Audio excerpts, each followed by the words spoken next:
Ce lundi 30 octobre 2023 a été marqué par la rentrée du Parlement de la Transition, une session ordinaire dont le coup d'envoi a été donné par l'Assemblée nationale après l'exécution de l'hymne national par la fanfare de la gendarmerie. Chacun de nous peut dès lors mesurer l'étendue des espoirs du peuple à l'issue de la présente législature de la transition.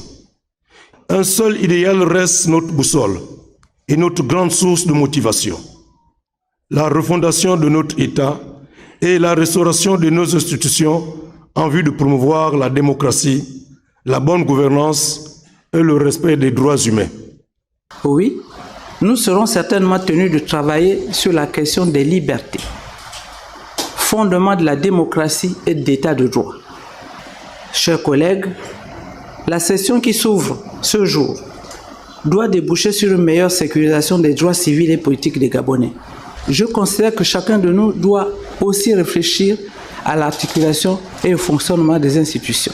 Constitué par le Comité pour la transition et la restauration des institutions comme maillon essentiel durant cette période transitoire, le Sénat et l'Assemblée nationale siègent ainsi pour la session 2023-2024, la première du genre, depuis la prise du pouvoir par les forces de défense et de sécurité.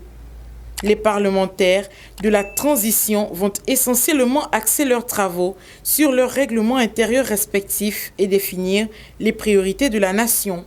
Nous sommes ravis et bien sûr, comme vous l'avez constaté, nous avons notre début de la rentrée parlementaire.